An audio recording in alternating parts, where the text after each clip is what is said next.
Acho que é isso. Aparece que tá gravando aí pra vocês? Uhum. Tá gravando agora. Sim. Beleza, então show. Agora eu vou compartilhar a tela e a gente vê se vai dar tudo certo. Ok. Vocês estão vendo a tela? Sim. Show. A matéria que a gente estava falando, que a gente estava dando, era essa, né? As relações econômicas no cotidiano. Vocês lembram disso? Isso. Que a gente falou sobre o espaço geográfico, né? Que o espaço geográfico era resultado dessas alterações feitas pelo ser humano, né? Que era o palco das relações humanas. Aí no outro slide a gente falou daqueles objetos técnicos, falou de fluxos e fixos, vocês lembram? Sim. O que eram os fixos, o que eram os fluxos, que eu falei dos fixos que eram casas, praças eram fixos, e os fluxos poderiam ser falados como a informação, as pessoas indo de um lugar para o outro, a gente podia chamar de fluxos, vocês lembram disso? Sim. Beleza. Aí, a gente falou do trabalho, o que era o trabalho, né? Falamos sobre as atividades econômicas, aí a gente falou sobre as principais atividades econômicas, aí deu o exemplo do extrativismo, da agropecuária, né? Que era a junção aí da pecuária com a agricultura. Falamos sobre a indústria, falamos sobre o comércio e falamos sobre a prestação de serviços, né? Que eram as principais atividades econômicas que a gente tinha no Brasil. Aí depois a gente falou sobre a divisão social e territorial do trabalho. Quem é que lembra aí o que é divisão social e divisão territorial do trabalho? Quem é que quer falar um pouco sobre isso aí, do que lembra?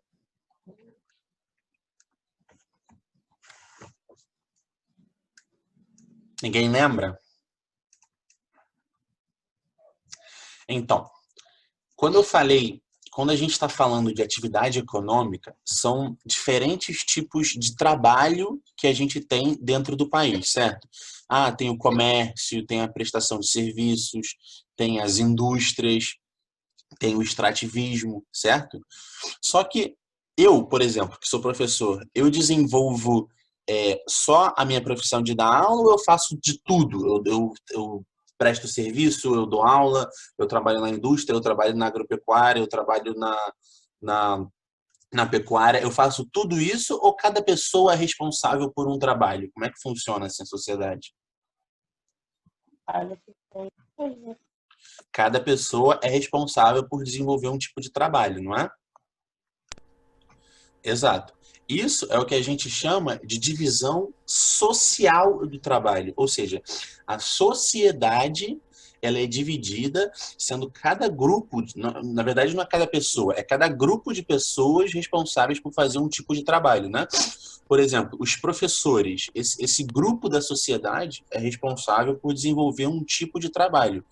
Ou seja, a divisão social do trabalho é justamente isso. Cada grupo de pessoas responsável por exercer uma função nessa sociedade. Beleza? Aí, o que vocês acham? Vocês acham que existem profissões que são mais importantes que outras? Ou vocês acham que todas as profissões elas são importantes para a gente conseguir viver de forma harmoniosa aqui no planeta? O que vocês acham? Segunda opção. Todas as profissões são importantes, né? Porque, assim, às vezes tem muito preconceito, sei lá, o cara é lixeiro. Então o lixeiro ele é menos importante do que um professor, ele é menos importante do que um engenheiro. Só que claro que não.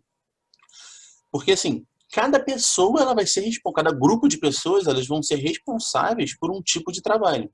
Se eu estou dando aula, mas se aqui na minha rua não tem lixeiro, o lixo vai acumular, e isso vai começar a causar doenças. Ou seja, cada pessoa ela vai ter uma função na sociedade. E nenhum tipo de trabalho é mais importante ou menos importante que o outro, né? Simplesmente cada um tem a sua função. Beleza? Isso é o que a gente chama de divisão social do trabalho, né? E o que seria a divisão territorial do trabalho? Vocês têm alguma ideia? Como o próprio nome já diz aqui, ó, a divisão social é a divisão da sociedade, né, em diferentes grupos, e a divisão territorial, como o próprio nome já diz, é a divisão do território em grupos de trabalho. Eu dou o exemplo, eu perguntei aqui, ó, nesse outro slide, pense no município onde você mora. Quais são as atividades econômicas predominantes nele? Para ficar mais fácil, ao invés de pensar no município, vamos pensar aqui na Ilha do Governador. Quais são os tipos de atividades econômicas que predominam na Ilha do Governador? É a indústria? A gente aqui na Ilha do Governador vê muita indústria? Não. Não. Não. A gente vê agropecuária aqui na Ilha do Governador? A gente vê plantações, a gente vê criação de gado, criação de vaca aqui na Ilha do Governador? Não. Também não. A gente vê prestação de serviço na Ilha do Governador? Sim. Sim. A gente vê comércio na Ilha do Governador? Sim. Sim, exatamente. Então, para a gente responder o macaquinho, as atividades econômicas que predominam aqui na Ilha do Governador são justamente essas duas, olha, comércio e a prestação de serviço, beleza? Então, a gente consegue perceber que dentro do que a gente chama aqui de... Deixa eu pegar minha caneta imaginária aqui, caneta virtual. O que a gente chama de divisão territorial do trabalho, a Ilha do Governador está inserida dentro de um local que predomina a prestação de serviço e o comércio, ok? Então a gente vê, então existe a divisão social do trabalho, que são as pessoas se dividindo em diferentes grupos de trabalho, e a divisão territorial do trabalho, que os lugares se especializam em diferentes tipos de trabalho, beleza?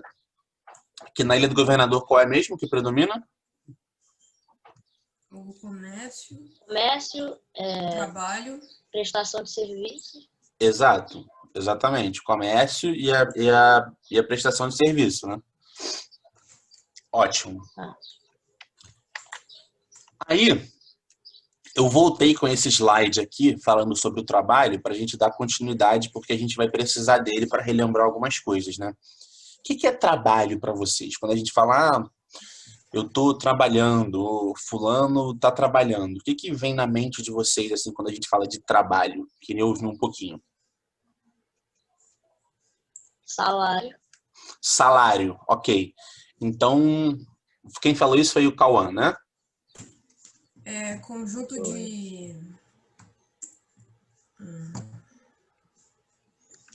Gente, não precisa ter a melhor resposta do mundo, não. Lembra que, assim, a gente está aqui aprendendo. Se tiver errado, não tem o menor problema. Fala o que vem na cabeça. Quando falar trabalho, qual é a primeira coisa que vem? O Cauã já falou salário. Conjunto de atividades produtivas? Conjunto de atividades produtivas. Beleza. O que você chama de produtivo, Matheus? Produzir algo. Produzir algo. Beleza. O que mais? Alice, diz aí, o que vem na sua mente?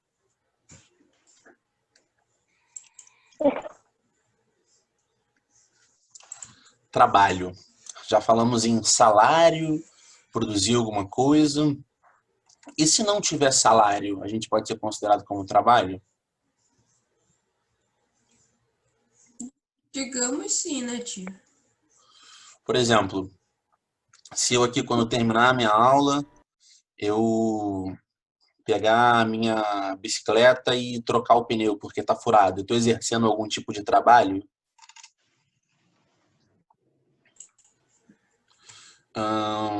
Por exemplo, deixa eu pensar um exemplo clássico aqui. A minha mãe. A minha mãe, ela não trabalha fora de casa. Ela é chamada de dona de casa, né? Que arruma a casa, faz tudo aqui dentro de casa. A gente pode dizer que ela está trabalhando, mas ela não ganha um salário. Ela está trabalhando? Sim. Sim. sem dúvida alguma, ela está trabalhando. Então, a gente já começa a entender que o trabalho não necessariamente ele está associado com o salário, né? Vamos ver essa definição aqui que eu coloco de trabalho. Olha, eu boto trabalho é toda atividade física ou intelectual realizada por um ser humano tendo como objetivo fazer, construir, transformar ou obter algo, atendendo suas necessidades ou necessidades coletivas. Ou seja, qualquer coisa que a gente faça, nós seres humanos façamos, com o objetivo de fazer, construir, transformar ou obter alguma coisa, pode ser considerado trabalho. Beleza? Então, eu trocando o pneu da minha bicicleta, eu estou exercendo um tipo de trabalho. Eu estou fazendo alguma coisa para transformar alguma coisa. Certo? Então, eu estou trabalhando. Beleza? E é por meio desse trabalho que a gente transforma a nossa sociedade. Certo? Trabalho, tanto o trabalho com o salário ou o trabalho sem o salário. A gente, por exemplo, ali eu estou trocando o pneu da minha bicicleta. Eu estou trabalhando em benefício próprio, né? Eu estou trabalhando para mudar alguma coisa para mim, que no caso é trocar o pneu da minha bicicleta. Então, esse tipo de atividade sim é considerada trabalho. Beleza? E aqui eu coloco que o resultado desse trabalho, olha aqui no terceira bolinha, o resultado desse trabalho do ser humano, ele fica registrado na paisagem, certo? Qualquer coisa que a gente faça, que a gente mude o espaço geográfico, fica essa marca na paisagem. A gente consegue perceber, se a gente olha para a paisagem, se a gente sai da nossa casa aqui e olha para a rua, a gente consegue perceber na paisagem o trabalho feito pelas pessoas, né, ao longo dos anos. Os prédios que as pessoas construíram, as ruas que as pessoas construíram, as calçadas, os carros que já foram feitos, né? Então, o resultado de todo esse trabalho feito pelas pessoas fica na paisagem. Concordam comigo? Sim. Ótimo. Então, a partir de agora, é a nossa matéria nova. Beleza? Aqui já vai começar a entrar no que o Cauã falou. Que ele relaciona o trabalho com o salário, né? É o que a gente chama de relações trabalhistas. Quem é que já viu essa foto aqui de uma carteira de trabalho igual essa que está aparecendo aqui? Eu. Vocês sabem o que é isso? Sabem para que serve? Sabem como é que funciona? Eu acho é para quando a pessoa tem carteira assinada. Exato. E vocês sabem o que significa isso, carteira assinada? Que trabalha em uma empresa ou lugar que já assinou a carteira.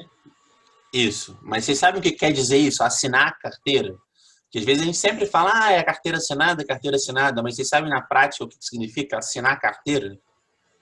Ah, tio, pra falar a verdade, eu não sei, não. alguma coisa? É o que, Matheus? Não entendi. Pra falar a verdade, eu não sei, não. Beleza. Explicar, assim. Quando a gente fala que o trabalho de carteira assinada, vocês estão vendo esse documento aqui, essa carteira de trabalho e previdência social aqui no canto direito da tela? Sim. Isso é Já viram carteira de identidade? Já viram? É um documento, né? Carteira de identidade? Uhum. Tem a carteira de identidade, tem a carteira de motorista, tem o passaporte e tem um outro documento chamado carteira de trabalho, que é esse documento azul, certo? Quando a gente fala que a gente está trabalhando de carteira assinada, quer dizer que a gente pegou esse nosso documento, certo? Que a gente pegou esse nosso documento e entregou esse documento para o nosso empregador, para a pessoa para quem a gente está trabalhando. E essa pessoa para quem a gente está trabalhando assina a nossa carteira como se estivesse assinando um contrato, beleza? E essa assinatura da carteira vai garantir direitos para esse trabalhador, certo? Vai garantir com que umas leis sejam cumpridas que garantam os direitos do trabalhador, beleza? Que direitos são esses? Salário digno, boas condições de trabalho, horário adequado de trabalho, e uma série de outros direitos que todo trabalhador tem. Beleza? Quando a gente está com a carteira assinada, quer dizer o quê? O trabalhador ele vai ter todos os direitos assegurados, certo? O que são esses direitos? São leis que protegem o trabalhador, beleza? Beleza. E o que vocês acham que são boas condições de trabalho? Vocês têm exemplos assim que vocês pensam, para ter boas condições de trabalho precisa disso, disso e disso. O que vocês acham que pode ser classificado como boas condições de trabalho? Ter um trabalho bom. O que é um trabalho bom para você? Uma atividade que ganha bastante dinheiro, talvez. Sim, uma atividade que ganha bastante dinheiro, mas só que nem todas as atividades elas vão te dar muito dinheiro. Só que pode ser um salário menor, só que com boas condições de trabalho. Por exemplo, uma pessoa que trabalha, uma secretária de um escritório, uma boa condição de trabalho para essa secretária vai ser uma cadeira com que ela sente confortável, que não seja somente um banquinho redondo, duro, uma tela de monitor que não cause dor aos olhos dessa secretária, um ar-condicionado, porque a gente vive num país absurdamente quente, né? Um ar-condicionado seria uma boa condição de trabalho, e horas de trabalho também. A pessoa não pode trabalhar mais do que 9 horas por dia. Vocês sabiam disso? Não. São 8 horas de trabalho, mais 1 hora de almoço, né? Totalizando 9 horas. Todas essas normas, essas leis, têm que ser respeitadas pelo empregador, né?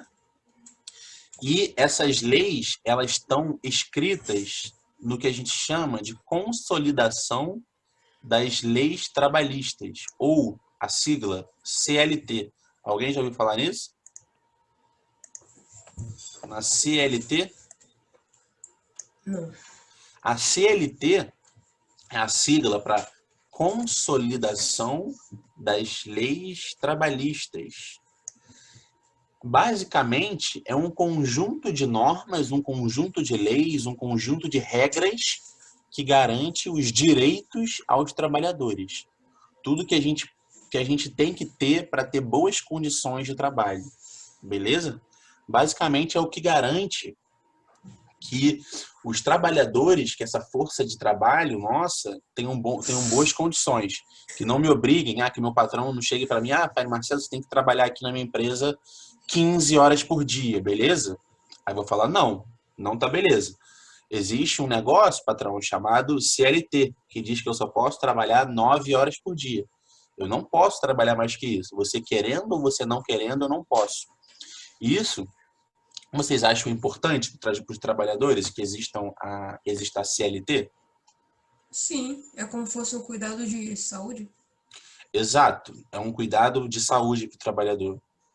Basicamente isso. É muito importante que exista a CLT, que ela seja muito rígida, que não se descumpra a CLT. Beleza? Beleza. Ótimo. Ô tio, eu tive que Diga. desligar a câmera porque minha câmera tava travando, tá? Sem problema, Matheus. Outra coisa, né? Ao longo da história, a maneira com a qual a gente compra coisas, que a gente tem o dinheiro, ela sempre foi a mesma? A gente sempre que, por exemplo, queria ter acesso a alguma coisa, comprar uma camisa, sempre foi assim, eu vou na loja, dou lá R$20, R$30 e compro a camisa? Sempre foi assim a forma com que a gente negociava as coisas? O que vocês acham? A gente sempre teve a presença do dinheiro? Como é que era feito isso antigamente? Como é que vocês acham que era isso? Escambo. Escambo? O que é o escambo? Trocar uma coisa por outra. Trocar uma coisa por outra. Ótimo. Então, a gente já começa a perceber que essa ideia do dinheiro, das moedas, da nota, não é algo que sempre existiu, não é? Exatamente. Ótimo. Então, a gente vai começar a falar da origem e a circulação do dinheiro. Beleza? Isso começa quando o ser humano ele deixa de ser nômade. Vocês sabem o que é nômade? Sim. Sabem?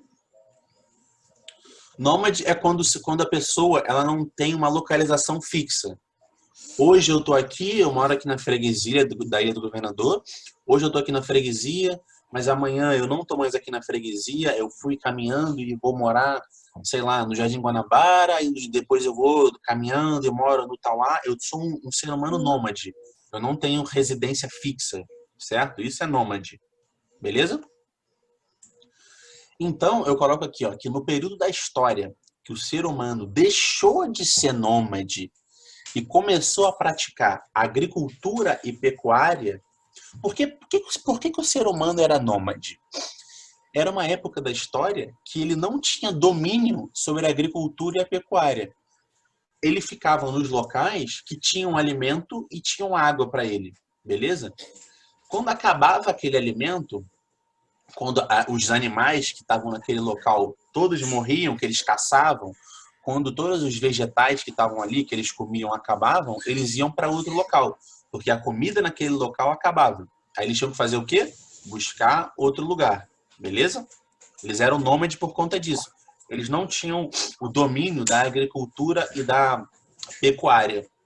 Quando eles começaram a ter o domínio sobre a plantação e sobre criar animais, eles tinham a necessidade de ficar mudando o tempo todo?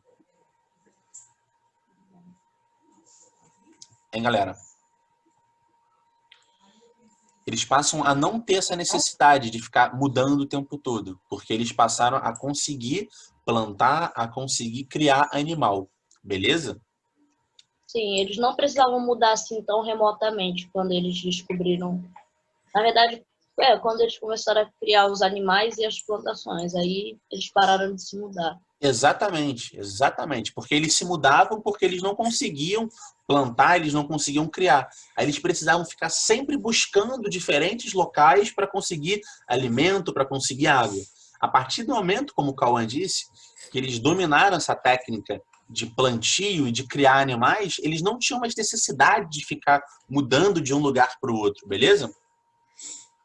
Só uma dúvida aqui. Apareceu para mim a mensagem que que a chamada vai cair em 10 minutos. Aí a gente faz como? É porque vai cair, mas é porque Acho que você criar outra sala. tá na chamada grátis, entendeu? É por isso que fica assim. Entendi. Mas aí a gente entra pelo mesmo link ou tem que criar outro link? Não, acho que vai ter que criar outro link. Por aquele link que está na plataforma, se vocês clicarem, vocês não conseguem entrar de novo.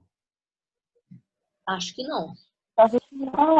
Tá, a gente testa entrar por aquele lá. Se a gente não conseguir, a gente fala lá pelo chat, aí eu crio outro e boto lá, beleza? Tio, tem como entrar no mesmo. É só você criar de novo essa sala com a mesma senha e ID. Beleza. Então, quando cair, a gente clica lá naquele mesmo link da plataforma que eu coloquei e tenta entrar aqui. Se não conseguir, aí eu crio outro e boto lá, ok? Ok. Beleza. Então, a gente estava falando aqui de quando o ser humano ele deixou de ser nômade para ficar fixo em algum local. E a gente atribuiu isso, o motivo, pelo domínio da técnica da agricultura e da pecuária, né? Antes ele não dominava, ele precisava ficar procurando alimento, acabava o alimento em um local, ele ia para outro, acabava, ele ia para outro, ficava fazendo esse zigue-zague. Quando ele dominou a técnica, como o Cauã falou, ele não precisava mais ficar mudando de um lugar para o outro. Até aí, tudo supimpa? Sim. Sim. Beleza. A partir do momento que ele se fixa, ele consegue fazer o que a gente chama aqui, ó, o excedente começou a ser utilizado para troca por outros produtos. O que é isso, o excedente? Vocês sabem o que é excedente? Por exemplo, se eu planto milho lá na minha aldeia, planto milho e aí na época da colheita eu vou colher o milho. Aí eu uso o milho para me alimentar e alimentar a minha aldeia. O excedente é o que sobra. Se eu lá plantei 50 pés de milho, eu usei 30 pés de milho para me alimentar, para alimentar o meu gado, alimentar meus cavalos, minha vaca e tal, não sei o quê. Sobraram então quantos pés? 20 pés de milho, ok? Uhum. Esses 20 pés de milho que sobraram é o que a gente chama de excedente. É o que sobrou. Então, esses 20 pés de milho não tem por que eu ter. Não tem por que eu guardar para mim, porque vai estragar. O que, que eu faço? Pego esses 20 pés de milho e troco por algum outro tipo de produto com a aldeia do lado. É o que Isso. foi o Cauã, o Matheus, não lembro, falou que era o escambo. Beleza? Então, a primeira forma que a gente começa a Voltei, perceber... tio. A primeira forma que a gente começa a perceber de comércio é o que a gente chama de escambo, que era a troca de produtos por outros produtos. Beleza? Se eu plantava milho e sobrava milho da minha plantação, eu pegava aquele milho, me alimentava meus animais. O que sobrava, eu trocava com a aldeia do lado. Se eles tinham arroz, se eles tinham sal, se eles tinham carne, eu dava o meu milho e pegava sal, e pegava carne, pegava couro, e pegava outro tipo de produto. Beleza? Isso, na história da humanidade, é a primeira manifestação que a gente consegue perceber de comércio. Beleza? Essa troca de produtos que tem o nome de quê? Que a gente chama? Escambo. Escambo. Perfeitamente. Escambo. E nesse escambo, eu coloco aqui nesse quadrinho roxo, lilás, sei lá que cor que é essa, no escambo, a mercadoria era avaliada de acordo com a quantidade de tempo ou força de trabalho que era utilizada para a produção dessa mercadoria. Por exemplo, se para eu plantar milho eu demandasse muito tempo, se eu perdesse muito tempo para plantar o milho, aquele milho ia ter um maior valor na troca, certo? Se fosse um produto, sei lá, arroz, que eu demoro menos tempo, esse arroz ia ter menos valor na troca. Ou seja, quanto mais tempo, quanto mais trabalho eu demandasse para ter aquele produto, mais valor ele ia ter na troca, nesse escambo. Beleza? Beleza. Ok. Faltam aqui 4 minutos, então antes de cair, vamos tentar já abrir a outra videochamada. Eu vou parar aqui o compartilhamento para quando a gente mudar aqui a tela, a gente não ser interrompido no meio da aula. Então vamos terminar agora e vamos tentar já entrar de novo. Pode ser?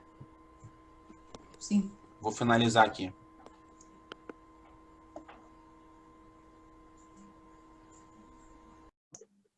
Aparece que está gravando aí para vocês? Parece Beleza. agora. E agora eu vou compartilhar a tela. Ótimo. A gente estava aqui, não é? A gente estava falando sobre o escambo, beleza? Que a gente falou que a primeira manifestação assim de comércio, a primeira vez que a gente viu na história da humanidade algo que fosse parecido com o comércio foi nessa época, que a gente chamou de escambo, beleza? Que era justamente o que o Cauã tinha falado, que era a troca de mercadoria por mercadoria, beleza?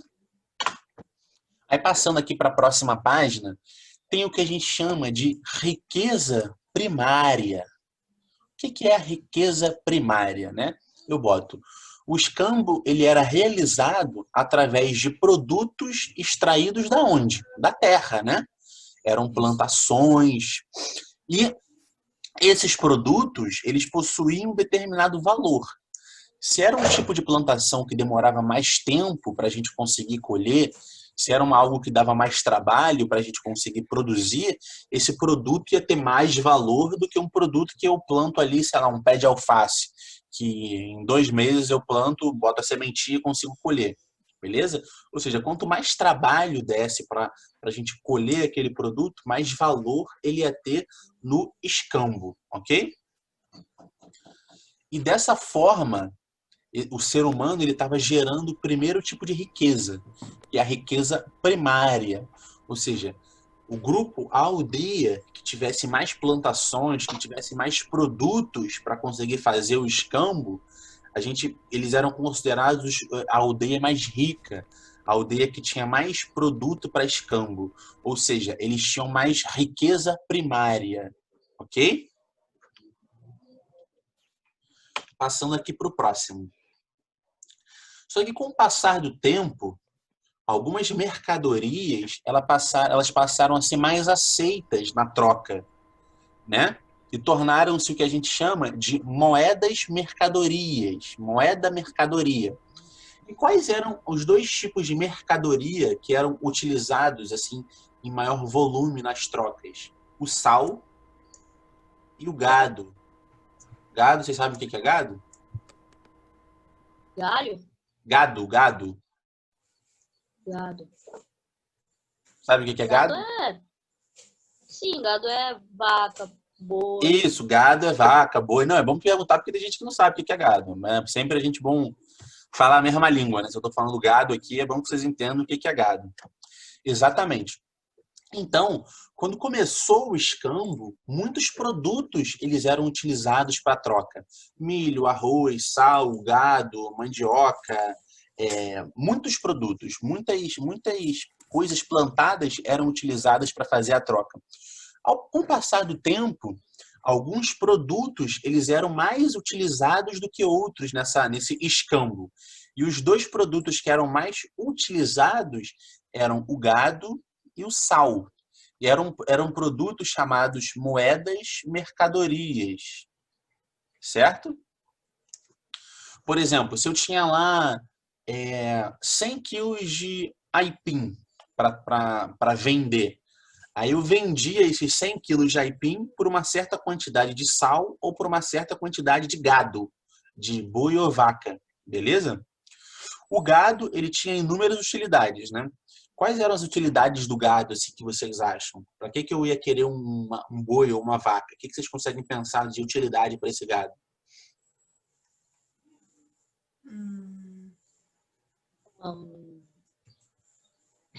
Para criar, vender, comer. Exato, é muito simples, não tem que pensar muito, é exatamente isso. O gado ele vai servir para quê? Para comer, né? A carne do gado para comer, para transporte, né? Para um cavalo ou uma vaca, eu posso subir em cima dela e... Antigamente usavam o gado também para comer a grama do campo. Exato, exatamente, para aparar a grama, né? Para não ficar aquele matagal grande. Transporte, charrete, né? Você bota aquela estrutura atrás do bicho, sobe e ele vai te puxando. Para arar a terra. Tem uns equipamentos que você prende atrás da vaca, que ela vai puxando a terra, puxando e preparando o campo para se plantar depois, né?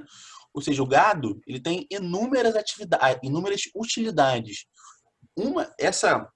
Essas inúmeras utilidades que ele tinha era o motivo pelo qual ele começou a ser usado como moeda mercadoria, né? Ele era um produto de muito interesse para as aldeias, ok? Assim como o sal. O sal, ele era um produto assim que valia ouro na época, né? Porque o sal a gente não tinha ele tão disponível como a gente tem hoje. Qualquer lugar que a gente vai hoje a gente consegue encontrar sal. Só que antigamente o sal era raridade, porque o sal ele era muito encontrado nas áreas litorâneas dos continentes, certo? Nas áreas próximas da praia. Que o sal é extraído de onde? Do mar, não é verdade? Isso. Nas áreas para dentro dos continentes não tinha sal. E isso parece algo assim pra gente corriqueiro, né? Sal a gente tem em todo local. Só que antigamente não era assim. O sal era muito raro. E isso era um grande problema. Porque o sal, ele era utilizado principalmente, além de temperar as comidas, né? Ele era usado para conservar as comidas. Vocês já viram no mercado a parte de carne, aquelas carnes de feijoada, que elas não ficam na geladeira, elas ficam expostas ali, fora da geladeira? Uhum. Já repararam isso? Sim.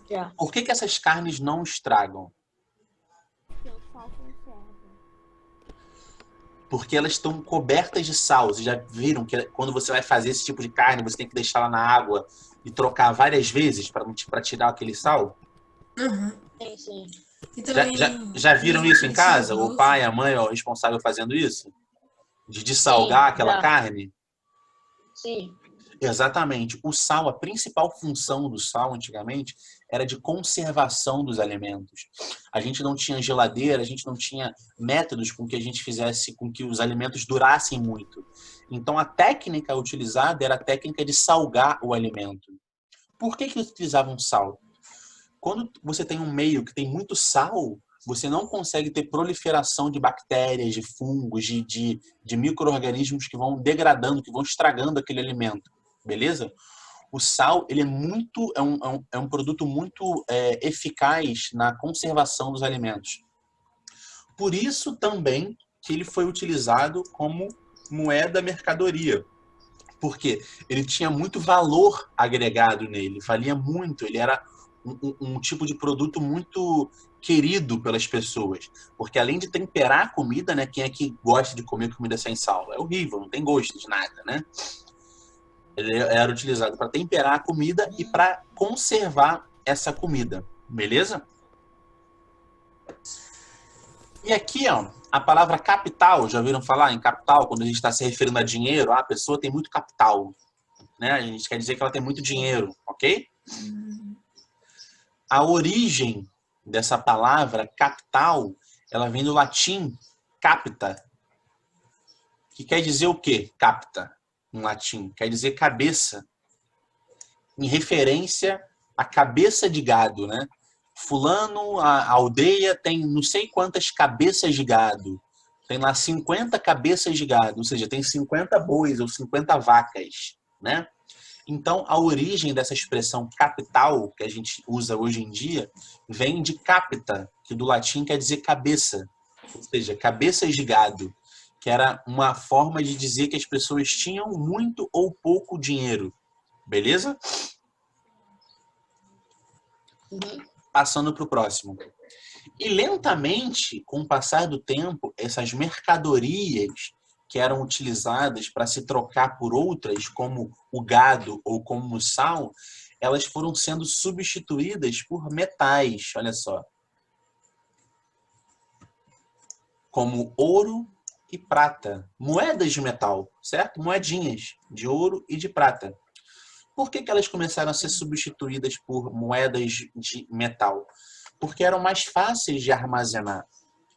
Dentro de uma aldeia, era mais fácil a gente armazenar 50 mil cabeças de gado ou 50 mil moedinhas de ouro ou prata? O que vocês acham? 50 mil cabeças de gado ou 50 mil moedinhas? O que é mais fácil a gente ter em casa? Eu tenho moedas. Moeda. Moeda. Moeda. Exatamente. Então, por uma questão de facilitar o escambo, facilitar a troca, eles começaram a substituir esses produtos de troca, como o sal e como o gado, por moedas. Certo?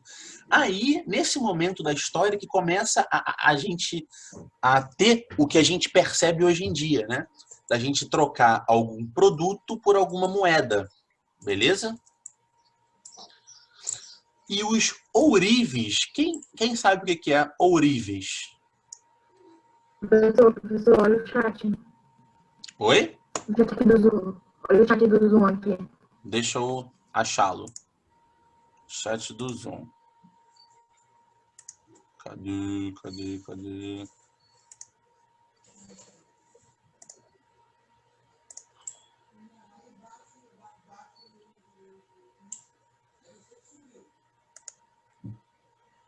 Quarto do banheiro, porque do lado não tem nenhum. Calma aí que eu tô tentando achar o chat do Zoom.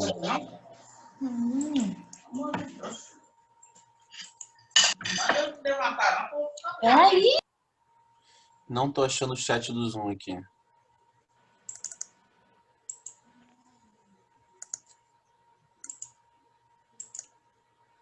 Só um segundo. Eu acho que era o tio Sandro que tá vindo pra você solicitar pra Ana Beatriz pra virar a câmera pra ela. Ô, Bia, a escola Bom dia, Marcelo. Bom dia, Ana. Tudo bom? Eu tô tentando achar onde é o chat do Zoom aqui, mas eu não tô achando. Vocês sabem me dizer onde é? Ele fica perto de onde você coloca o bagulhinho pra gravar. Ele fica ali embaixo. Ah, chat, achei. Bom dia, professor Marcelo. Ok. Solicitar a Ana Beatriz para virar a câmera para ela. Ana Beatriz, por favor, vire a câmera para você.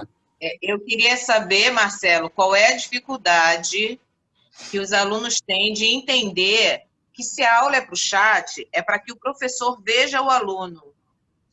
No Zoom, desculpa. Aluno com metade do rosto aparecendo, né, Ana Júlia? Ana... Oi, Joana, tudo bem? Oi, Ana Beatriz. Cadê você que eu não estou te vendo? Ana Beatriz, as regras são claras. A câmera do Zoom é para que o professor possa ter o contato visual com os alunos. Se for o professor ficar olhando a parede, né? Andrei, não estou vendo. Giovana. Giovana está com a câmera ruim. Aí, Alice, você... eu não sei quem foi, não me lembro. Acho que foi a Alice, que ela estava no celular, acabou a bateria, ela foi pro computador e falou que no computador não tem câmera. Aí tudo bem, né? Ah, tá ótimo. Olha só, quando a gente pede para vocês ficarem com a câmera ligada, aparecendo, é porque a aula fica sem sentido. Se é para o professor ficar vendo a parede, não tem por que ficar na aula no Zoom, concorda, professor Marcelo? Sim.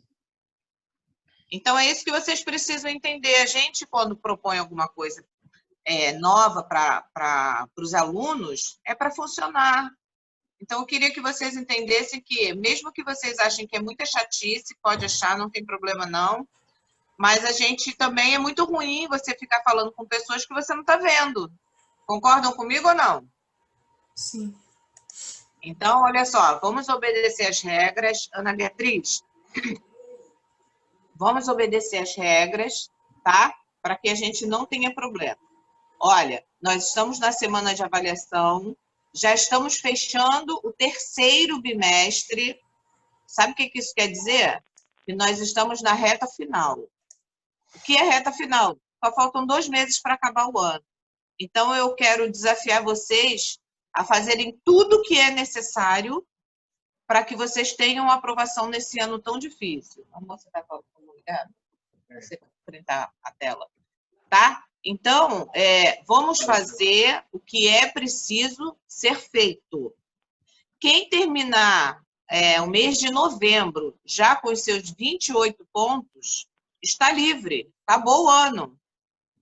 Quem não terminar, quem não entrega trabalho, quem está com nota baixa, vai ficar mais uma semana, que é a recuperação paralela. E quem na recuperação paralela não conseguir, aí já vai para a recuperação final. E aí é tudo ou nada. Sabe o que isso quer dizer? Não tirou 7, está reprovado. Então, não deixe para você ir para a recuperação final para saber se você vai passar ou não, para você apostar um ano inteiro de esforço, de sacrifício seu, dos seus pais, dos professores, da escola, de todo mundo envolvido, para você deixar no final, vou para a final, tiro 7. Não tirou 7, não vai ser aprovado. Então, quero que vocês estejam atentos às informações. Olha só, tem 10 alunos presentes numa turma de 24.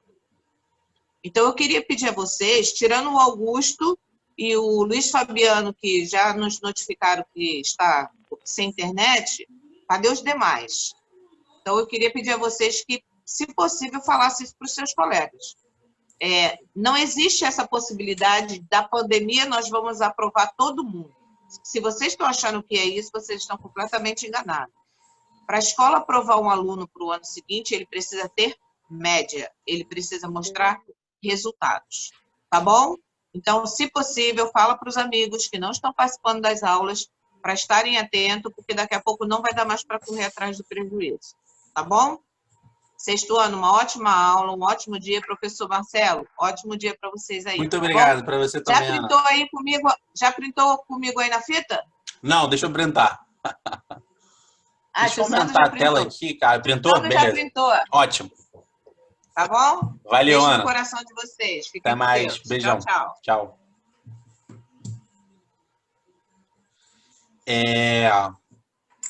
Vocês estão vendo a tela de novo ou zoou tudo? Tô vendo, tô vendo. Estão vendo aqui o Sim, sim. o PowerPoint? Aham. Show.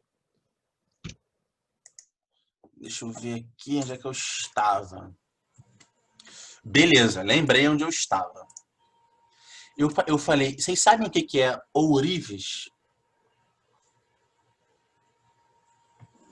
Eu já ouvi falar mais ou menos. Ourives são os profissionais, são as pessoas que elas são especialistas em mexer com metais, com ouros, com prata. Por exemplo, se vocês compram algum cordão de ouro, de prata, de qualquer coisa, a pessoa que fez esse cordão é o ourives, certo? Ele é um especialista em fazer joias, ok? E nessa época aqui, onde os produtos eles começaram a ser substituídos por metais, né, como o ouro e a prata, né, para fazer esse escambo, os ourives, que são os negociantes desse ouro e prata, eles possuíam cofres em casa, né, porque eles trabalhavam com ouro e prata, e por isso eles possuíam cofres em casa para guardar e proteger essas suas riquezas. E o fato deles possuírem cofres em casa para guardar as suas próprias riquezas, né? As suas próprias riquezas, fez com que as pessoas pedissem para eles: poxa, o seu Ourives, né? Seu José, já que você tem um cofre em casa, você podia, por favor, guardar as minhas moedas aí com você na sua casa? Porque na minha casa não tem cofre, eu fico com medo de alguém pegar, então já que você tem, você pode guardar com você? Aí o seu José lá, o Ourives, falava: beleza, pode guardar sim.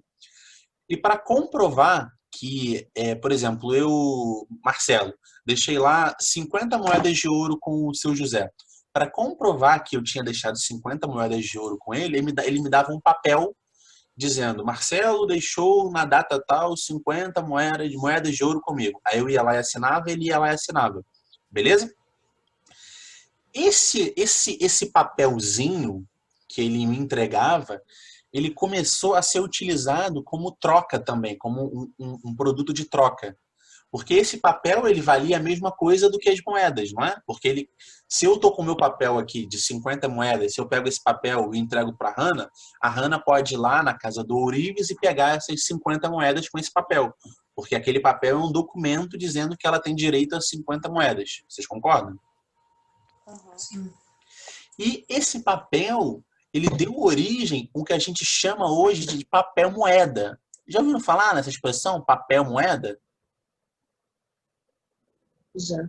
Então, o que a gente tem hoje, essas notas, a nota de 2, de 5, 10, 20, 50, 100 e agora a nota de 200, a gente chama de papel moeda, certo? A origem desse nome, papel moeda, foi exatamente nessa época, onde a gente tinham as moedas de ouro e de prata que começavam a ser colocadas na casa dos ourives, né, que eram essas pessoas que possuíam os cofres, e os ourives entregavam para as pessoas esse papel escrito quanto que ele tinha de moeda na casa, no cofre. E daí surgiu a expressão papel moeda. E esse uso das moedas que deu origem aos bancos, certo? Porque os ourives guardavam as moedas em casa e assim começaram a nascer os primeiros bancos onde a gente guardava os dinheiros, beleza? Beleza. E esse dinheiro é a representação da riqueza que a sociedade tem. Ou seja, o dinheiro é a representação de uma riqueza real produzida pela sociedade, beleza? E é qualquer um. Eu posso imprimir aqui na minha impressora papel moeda e comprar alguma coisa com esse dinheiro que eu imprimir? Não, definitivamente não. Só quem tem autorização a imprimir papel moeda são os governos, certo? E esses governos também, eles não podem sair imprimindo livremente papel moeda. Por exemplo, o governo brasileiro está sem dinheiro para pagar o auxílio emergencial aqui na pandemia. Uma solução rápida assim foi, é só então o governo imprimir mais papel, moeda, e ele vai ter esse dinheiro. Para vocês isso daria certo? Não. Não. Por quê? Não tem Porque motivo não é assim. lógico pra mim. Tem um motivo Assim, lógico. cara.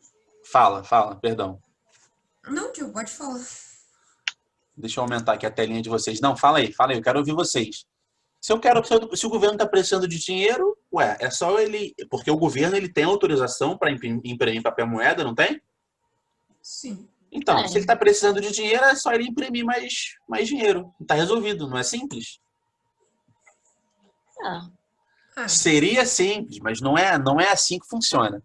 Porque a gente tem que pensar o dinheiro como uma mercadoria, certo? Lembra que antigamente, se eu quisesse arroz e o meu vizinho tivesse milho, quer dizer, se eu quisesse arroz e meu vizinho tinha arroz e ele quer milho e eu tenho milho, eu pego o meu arroz e troco com o milho dele. Não é assim que funciona?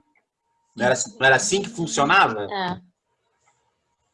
Hoje em dia, funciona exatamente da mesma forma. Exatamente da mesma forma. Só que eu não tenho milho mais, eu tenho dinheiro. É outra mercadoria. Assim como o milho é uma mercadoria, o dinheiro é uma mercadoria. Eu vou pegar um pouquinho do meu milho, entre aspas, do meu dinheiro, né? Vou entregar para a pessoa e a pessoa vai me entregar o arroz. Quando eu vou lá no Mundial fazer compras, ao invés de eu ir com 10 espigas de milho dentro do bolso, eu vou lá com R$100, certo? Eu vou comprar o arroz, aí quando eu chego na caixa, eu não chego para ela, ó, senhora caixa, toma aqui, ó, 10 espigas de milho para pagar a minha compra. É isso que eu faço? é até meio Ô, engraçado, Se fosse tio. assim, Eu não vou chegar lá com 10 espigas de milho para pagar a compra. Eu vou chegar lá com uma nota de R$50, uma nota de R$20 para pagar o arroz que eu quero. Só que repara, assim como o milho, que eu brinquei aqui das 10 espigas de milho, o dinheiro é uma mercadoria. Eu vou estar entregando uma mercadoria para a caixa e ela vai estar me entregando outra mercadoria. Basicamente, entre aspas, aí é um escambo que eu estou fazendo, correto? correto. Correto. Então vamos pensar aqui, já que a gente entendeu que o dinheiro é uma mercadoria. Se a gente tivesse aqui, vamos pensar algo que é muito abundante, que tem muito aqui no Brasil. Um produto que tem muito. Sei lá, água. A água é algo que tem... Vamos pensar, água não vai não ser um exemplo tão bom. Sei lá, caneta Bic. É algo que, assim, as empresas, as indústrias produzem muita caneta Bic e a gente encontra caneta Bic em todo lugar, não é? Isso. Essa abundância de caneta Bic faz com que o preço dela seja mais barato, não é? Isso. Se tivesse poucas canetas Bics, com certeza o preço ia subir. Porque iam ter muitas pessoas querendo comprar caneta Bic, só que tem poucas pessoas vendendo. Correto? Aí o preço ia lá para cima, porque tem muita gente querendo comprar e tem poucas pessoas vendendo. Certo? Com dinheiro é a mesma coisa. Se eu tenho muito dinheiro circulando, se eu tenho muito dessa mercadoria, o preço dessa mercadoria vai lá para baixo. Certo? Ou seja, se eu imprimo muito papel moeda, se eu imprimo muito dinheiro, isso faz com que o meu dinheiro se desvalorize. Certo? Com que R$1 valha menos do que valia antes. Beleza? Ou seja, se eu imprimo muito papel moeda, o meu dinheiro vai se desvalorizar. Por isso que eu não posso imprimir muito papel moeda. É a mesma lógica da caneta Bic. Se tem muita caneta Bic, muita, ela é muito barata, como ela é hoje. Todos os lugares vendem caneta Bic, todos os lugares produzem caneta Bic e a gente consegue encontrar caneta Bic em qualquer lugar. Por isso que ela é tão barata. Certo? Dinheiro é a mesma coisa. Se eu tenho muito dinheiro circulando, se eu tenho o Banco Central imprimindo muito dinheiro, o valor desse dinheiro cai. Ele vale menos. Por isso que a gente não pode sair imprimindo papel moeda à torta e à direita. Beleza? Beleza? Beleza. Ótimo. E aqui a gente tem os setores da economia, que nada mais é... Lembra quando a gente falou das atividades econômicas, que tem a atividade econômica do comércio, da indústria, da prestação de serviço? Lembra disso? Sim. E aqui dentro dos setores, eles estão divididos entre o setor primário, setor secundário, terciário e quaternário. Aqui no setor primário, Deixa eu pegar minha caneta. No setor primário, ele está ligado à produção de bens está ligado à produção de bens por meio da exploração de recursos da natureza, ou seja, extrativismo, agropecuária, certo? Eles estão dentro do setor primário.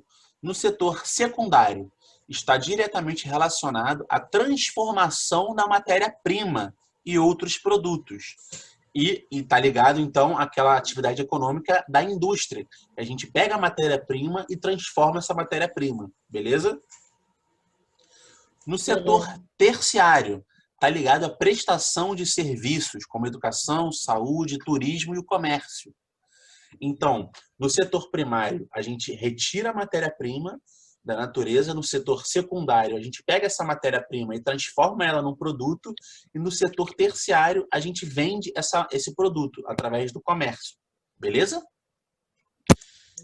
E o setor quaternário inclui atividades do conhecimento ligadas à alta tecnologia, como a biotecnologia e a robótica. Ok? Então, a partir disso, a gente encerrou a nossa aula e vai ficar como atividade de aula responder essas duas questões que estão aqui na tela, que eu vou colocar lá na plataforma para vocês terem acesso, ok?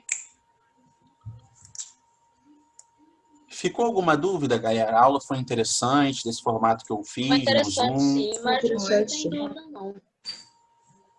É melhor aqui pelo Zoom do que gravado? O que vocês acham? Queria escutar um pouco É de mais vocês. legal, tio.